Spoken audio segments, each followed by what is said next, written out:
It's been called everything from Miami's stepchild to the billion-dollar sandbar to one of the world's greatest beaches. Whatever you want to call it, there is no denying Miami Beach is one of the most exciting places in the world to live, work, and play. It's a melting pot, a tourist destination, the home to international business, and some of the most talented artists on the planet. Through boom and bust and rebirth, Miami Beach just keeps rolling along, setting the trends in fashion, music, art, and architecture. A city of the future, it is rich in history, and we're going to see it like a native, from right down on the street level. We'll peel back the layers and take an intimate, behind-the-scenes look, and along the way, show you some of the nooks and crannies visitors don't often see. And we start our walk where it all began. South Point Park is the southern tip of Miami Beach, where we meet up with preeminent historian Dr. Paul George, who is waiting to lead us on our journey. Good morning, Paul. Hi, Hunter. How you doing today? I'm doing great. I'm here bright and early with my comfortable shoes on, ready for our adventure. That's great because they have a lot of walking to do today. In fact, everything started about a century ago in terms of Miami Beach's history right here on this site.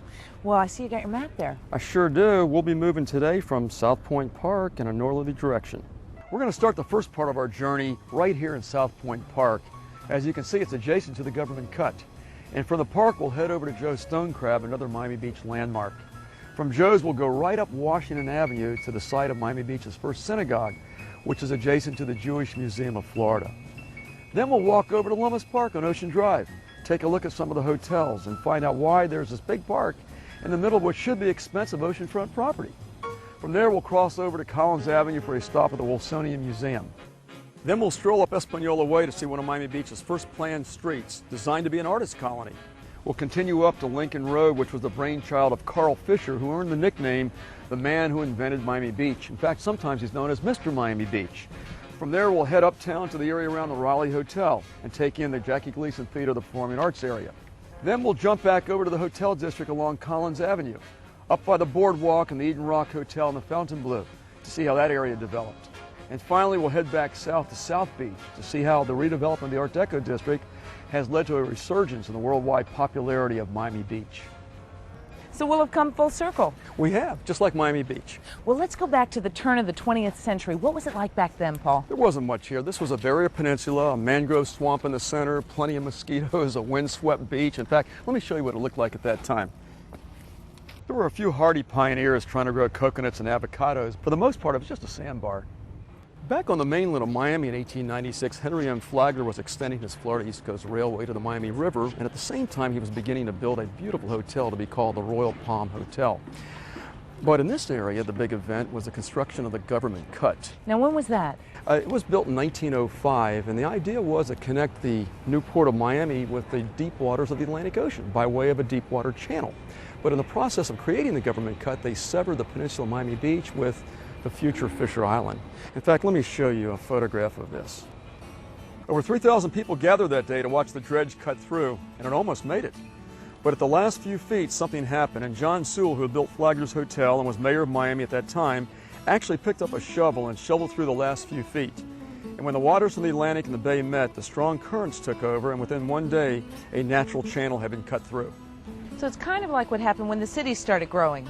Right, there was a strong current from up on the bay as well as from the north, and people started flooding into the area. In fact, from the beginning, the development of Miami Beach has been intense. They built a boardwalk over here in the western part of the peninsula that reached across to the Atlantic, and what happened was people would board a ferry over there in downtown Miami, come across the bay, board the boardwalk as it was, walk over to the Atlantic, and enjoy the warm, healthy waters of the Atlantic Ocean. Before long, you had early developers coming in and starting to clear out the mangroves and develop the land. You had the Lummis brothers and John Collins and eventually Carl Fisher coming in and developing tracts all over the southern end of the peninsula. They were all visionaries in their own way. So, Paul, behind us we have all this construction going on, these huge modern buildings rising up. But what were the buildings like back then? There wasn't much here, Hunter. There was a boardwalk, in fact, that stretched from the bay to the ocean. Part of it ran through where the Portofino Towers are today.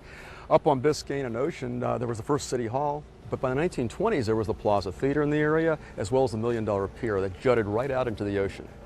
On one end of the pier was Minsky's Burlesque. You mentioned earlier that so many tourists were coming over from Miami's bayfront to have a good time over here. Hordes of tourists were coming over. Many were taking a ferry boat over here. But by 1912, things had changed. The Collins Bridge had opened. So now some people are coming to the beach by virtue of the bridge itself.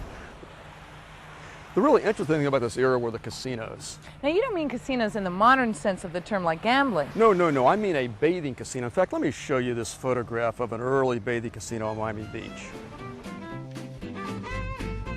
These were elaborate bathhouses with places to change into your bathing suits and get something to eat. There were several notable casinos like Hardee's and the Collins Casino, but probably the most significant one was Smith's Casino. Now, what was so special about Smith's Casino? Well, they had a lunch counter there to serve the people, and they needed someone to run that lunch counter. And follow me on up the First Street. Okay.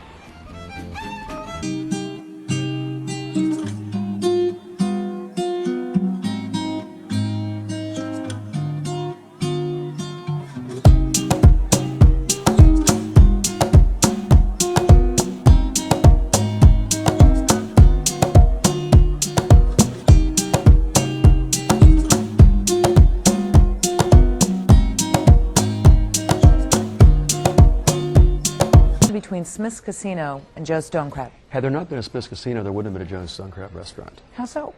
Well, let me show you something. This is a photograph of Joe Weiss. He was a New Yorker, very asthmatic. He heard that the air down in Miami might really improve his condition. So he came down in 1913. He spent a night in Miami, and things didn't improve. But he wandered over to the beach the next day, and after a night here, he felt much better. So he decided to stay. He got a job at Smith's Casino, handling the grill, cooking for the tourists.